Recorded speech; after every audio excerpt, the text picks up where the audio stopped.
Being able to show my work and say, this is why I made these choices, and here's how I started making healthy choices, and here's how I have assurance that I have set up in my life structures and edges to keep me going in a good direction, so that I have assurance not only in my heart, but in my relationships, that I'm not going back to the place where I was. I'm Angela. And I'm Chad, and we discuss issues that couples face in everyday life. Then we set you up to have a conversation with your partner that's designed to bring you closer together. This is the Connecting Couples podcast with the real Emhoffs. Real conversations for a real connection. Here we are in episode 9 of our addiction series, heading into the 5th and final of these components we've been talking about that build a scaffolding around recovery, around sobriety, around making the decision to cut out some possibly abused or dependent behaviors and substances and start living healthy. And this last one of all the 5 is one, again, that is layered into the other ones have to happen first before I think you can really embrace it. And that is telling your story, owning your story, being able to understand who you are and what made up the person that you are. And this is one I think that has been instrumental in my health, is being able to discuss not only what led me to make some of the unhealthy choices, but then showing the long division. I like to tell people, carry the 1, drop the 0, an extra line here, cross out, borrow.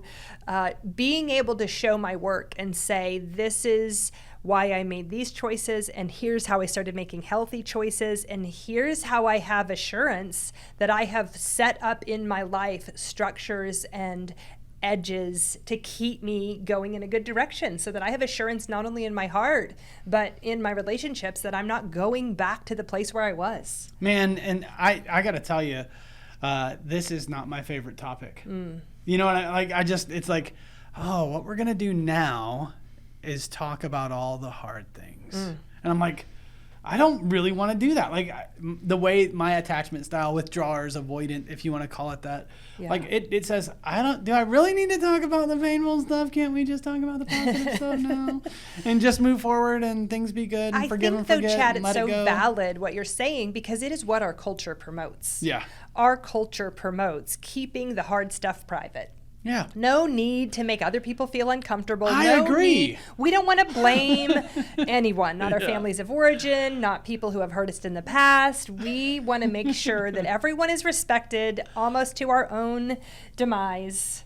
Hey, you're speaking my language. Are you saying that's bad? It was interesting for me when I started Celebrate Recovery, in 2006, a really long time ago, and I was working through the consequences of some really bad choices I had made, going through a divorce, really trying to unpack how did my life break down? Yeah. And in that environment, people shared their testimonies. And I remember one of the very first nights I was there, this person got up and for 20 minutes talked about all the impossible things, their addiction to pornography, how their marriage had ended. And this was somebody who had been in ministry, and I was like, that person, are they going to... Are you guys hearing this? What is happening? This is not okay, And at the end, everybody applauded and encouraged, and even I found myself having this unimaginable empathy and compassion for this person. Yeah. And I was like, this is different than anything I've ever experienced. Right. Yeah.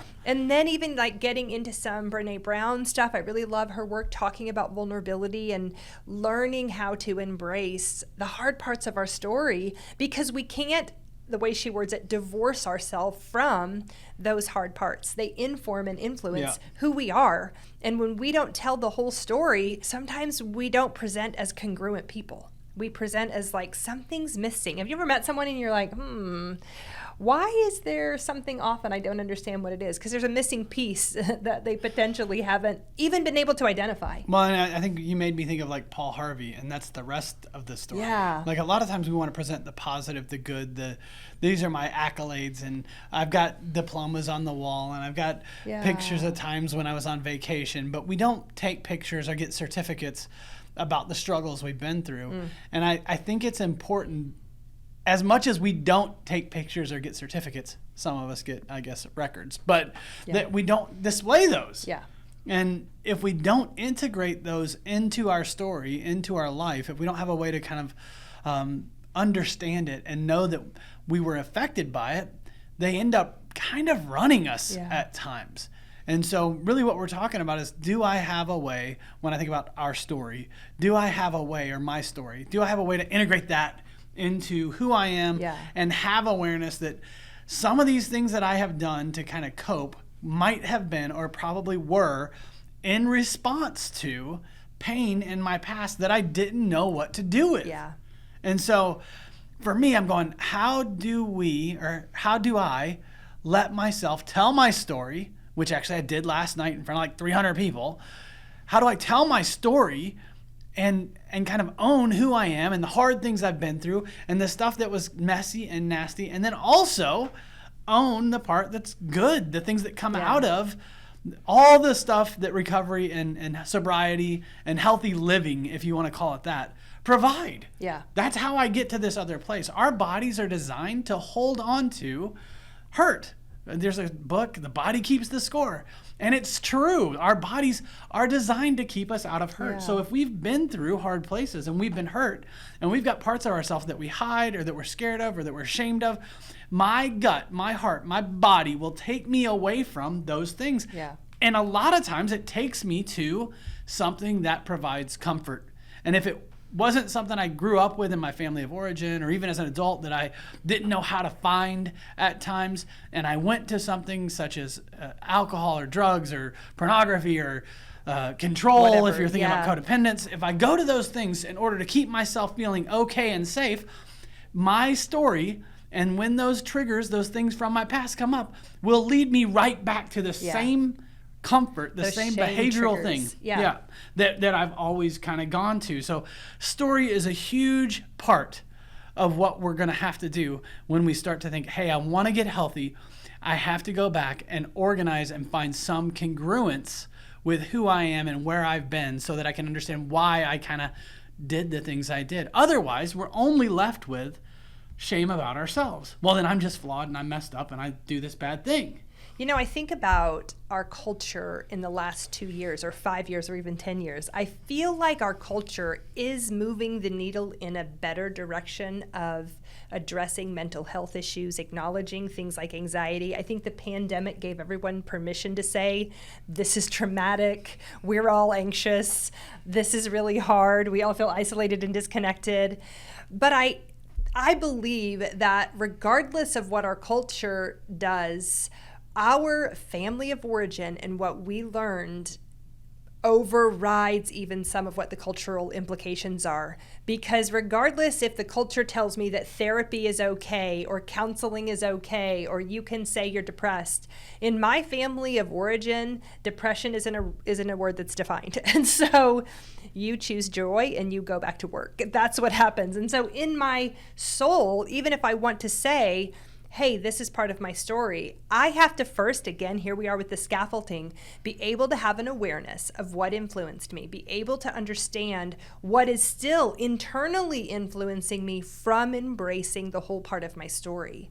And I think that family influence is a huge one. I think about in my process how hard it was for me to identify some of the hurts that come from my childhood because I felt like it was dishonoring to people in my past. Yet, it's my story to tell, and I have to first embrace where those hurts came from. And I think that's a thing that a lot of people struggle with. I hear it when I'm talking and working with people who are victims of something that's tragic. They want to be able to say, this is what happened, but it implicates the person who did the damage.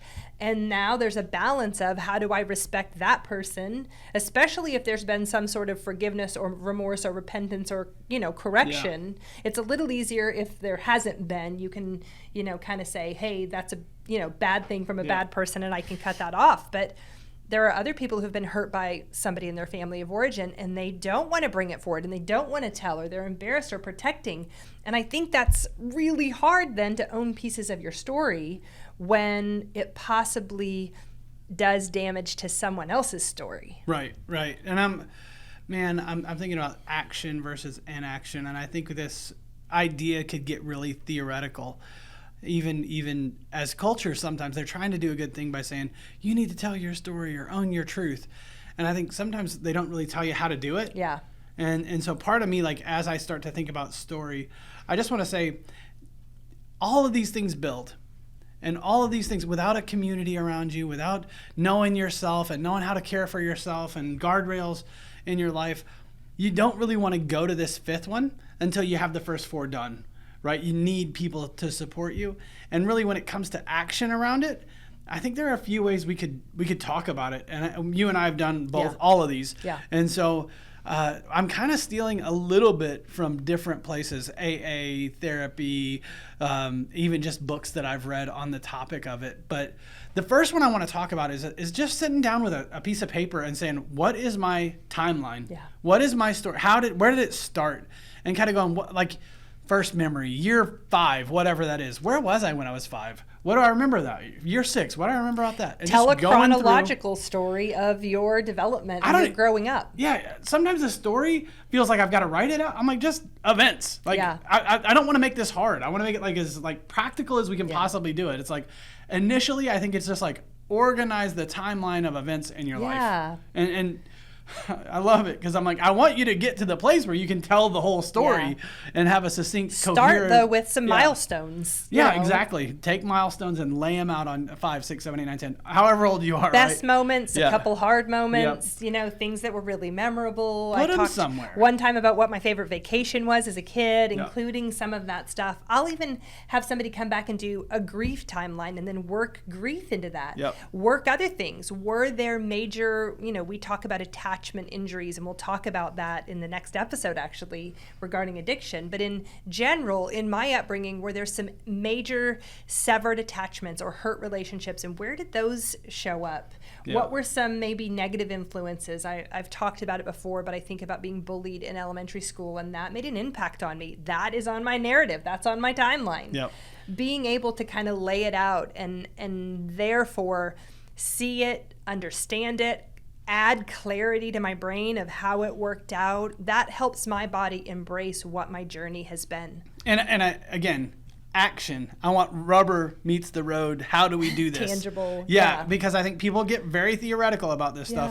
And I'm just saying, can you start to go through and make a timeline? Well, I was thinking about the idea of community and relationship, which was number 4 before we got to this one. When you have established a community that embraces your process, you have a place to kind of process the story that you're learning how to embrace. You have a place to start saying, hey, this happened to me, or this is something that I'm learning about my past that I'm trying to integrate into who I am. I'm not encouraging you to go publish a, article in a newspaper and tell everybody. I'm about to write my whole entire life journey. What I'm saying is start with those few safe people that you've built. I think that's one of the great things about whether you're going to therapy or whether you're in some sort of recovery program or community. You have someone who is a built-in person that is going to validate and accept your process, and that is a great way for you to at least start to work through the parts of your narrative that you are okay with and the parts that are hard and you might need to get more clarity around or get help in understanding. For sure. I mean, that's another little disclaimer I'm throwing in here. You are too, actually. It's don't do this alone. Absolutely. Don't do this 5th one alone. You need somebody who's a therapist or a sponsor or a friend, mentor, spouse, somebody who gets your story, right? Who will be there for you, support you, care for you. And if it's too much, stop. No, don't do any of this if it's too hard. But I think it is important to kind of organize your story or begin to organize it. Let's say you've done a timeline and you want to move on and say, okay, I want to dig into some of these events, some of these bigger hurts, wounds, places I've been hurt. Another practical way to do that is what we call an inventory. It's a 12-step thing, and you can go to a 12-step program and ask them about it, or I'll lay it out quickly. You really think about what are the things or people that have hurt me in my life? What was the damage done to me? How did that damage affect my life?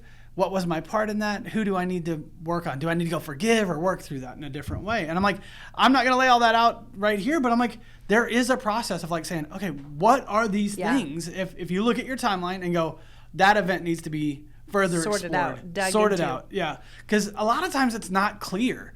One person hurt me and one person also took me to Disney World or whatever the thing is. The same person, you know what I mean? It's like, sometimes it's not all really clear. So there might be a close relationship that you have to like pull apart a little bit. And I may need to go say, hey, I forgive you for this and I'm sorry for that to the same person. Yeah. But really digging into that story and kind of getting some congruence in how you see the world and the people around you. I think about in the therapeutic avenue, if we're sitting on the mental health professional side of it, a lot of times we want to help a client understand their view of themselves in some of these events. And I think as you're talking about this narrative, those milestones, some of those events that might have been hard that you're trying to work through, a great question to ask is, how do I see myself because of this? Yeah.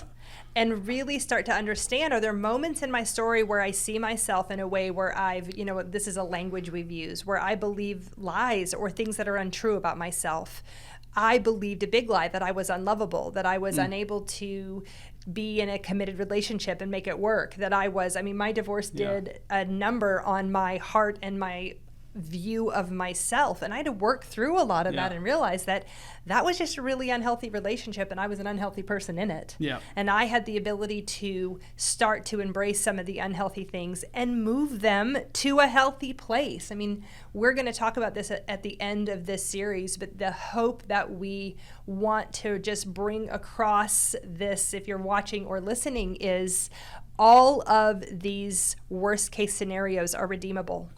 All of these relationships that have any of these addictive, abusive, substances, behaviors can be redeemed. It takes work. It takes a heck of a lot of work, but they are redeemable. I was going to say, I love what you're saying. And it's like, if I can start to recognize these lies that I have believed, whether it's like I'm unlovable, I'm too much, I'm too needy, I have to be okay on my own, I'm a failure, and I have to hide that from people, whatever you're believing in these places. And it's hard to even get to that truth, by the way. But a lot of times, that has to be an internal thing. Like, I can't say, Angela, you're believing lies, and you just need to choose this other thing. Without Angela saying, hey, that's a lie, that's not true. It just sounds like I'm confronting her. And so this is a tricky thing for couples. This is a Connecting Couples podcast. I keep saying that. But I'm like, and we want couples to be allowed to kind of talk with each other about these things. And we want to give them a context to do that. But this particular piece where I start to examine how I view myself, I need to come to that awareness, that lie on my own and kind of internally, and then I need to present it to my spouse. Then I can get feedback. And when, by the way, I give feedback to how he is presenting himself, a lot of times, I'm going to say 80% of the time, I'm just throwing that percentage out there because most percentages are made up on the spot. 90%. There you go. A lot of times the partner will try to talk them out of the thing they just vulnerably shared, like, oh, you shouldn't feel that way about yourself. I don't feel that way about you, therefore you shouldn't feel. And that doesn't do the trick. What they need to hear is, man, I have felt something similar to that about myself, and I hate that feeling, and I hate that you feel that. Thank you for sharing. Is there anything I can do to help you feel better? There's that comfort that I'm providing. I'm sure we have talked about empathy and responsiveness. We have. Go listen to that whole podcast. I want to come back to something you said a minute ago, though, and that is that you can't overdo this. You have to be able to pay attention to your body when it's saying too much. And so I have had people come in and say, oh, I'm ready to get sober. I just got out of rehab, but now I'm seeing a therapist twice a week, and I'm in a 12-step program, and I jumped into another community group, and I've got something 7 days a week and twice on Sunday. And I'm like, slow down. Your body can only take in so much process at a time. You will burn out. And that's not the same as like 90 meetings in 90 days. I encourage that for people who need to connect with community. But to start to unpack an inventory, to start to share your narrative, to start to dig into some of the deeper hurts and wounds in your life, it is taxing on the human soul. And we do have to have community built in, and we do have to have some self-awareness of when our body has reached its limit for the day, and when we need to do some comfort, and when we need to do some fun stuff, and then when we need to come back to it. We are not going to fix any problem that we have in our life immediately. Right. It is probably going to take just as long to fix as it did to break, and that usually is a pretty long time. Yeah, and giving yourself permission to be in process for a long time. If you are going to sit down to do this kind of work, whether that's a timeline or some form of inventory or forgiveness work, which we could talk about further, plan and know what your self-care activities are. Plan to do your timeline in the morning, and then give yourself something that you enjoy that's self-care. Go for a run, a bike ride, play some music, whatever you enjoy. Something that feeds your brain, your body. I'm like, we need to know that, okay, I'm going to take on this load of dealing with my past, the things that have hurt me. And so I'm going to have to feed myself also. So don't do this if you don't know what self-care you like. Don't do this if you don't know. You don't overlook. Don't plan to get it all done in a weekend. That isn't how it normally works. I also want to make sure that you know we're not saying that you share your whole story with all the people. Right. There are people out there that haven't earned the right to hear your whole story. And I believe that it's really important that you know how to discern or filter who gets all the details and who only gets some of the details. I believe based on their ability to take it in or respond. Yeah. Chad and I work in a field where we often lead with our past or lead with some of our experiences, and that works for us, but we don't expect anyone to have the level of authenticity or vulnerability that we do. It's part of who we are and what we do. But so I always try to encourage somebody, like, I want you to know what your limits are and what you're okay with sharing. And that doesn't mean spilling out your whole guts to the attendant at the grocery store, but it does possibly mean in your small group of safe people, are you really seen and do they really know you? And that brings us to our Connect Point. The Connect Point is designed to help you have a different conversation about how you experience your relationship. Small adjustments lead to big change over time. Take some time to practice with us now. So coming into this Connect Point, we want you to take some time and consider your story and think about it in terms of years, the timeline maybe. Are there some years that you wish you could remove from that timeline? And if there are, maybe share that time with your partner. We don't have to go into the specific details of what happened in that time, but I think it's worthwhile to say, hey, there were some hard times in my life, and they happened in this period. I definitely have some of those. Me too. So now it's time for you to consider your timeline and then share it with your partner. Thanks so much for listening to us. If you've enjoyed this podcast, one of the best things you can do for us is to share it with another couple that you think could benefit from it. You can rate us and give us a review on your listening platform, and you can follow us on our Facebook page, The Real Emhoffs. If you want to support our nonprofit that makes resources available for couples, you can check out the Ways to Give tab on our website, therealemhoffs.com. We love to hear from our listeners, so feel free to message or email us with ideas you might like us to talk about or the ways that our Connect Point conversations are impacting your relationship. Thanks again.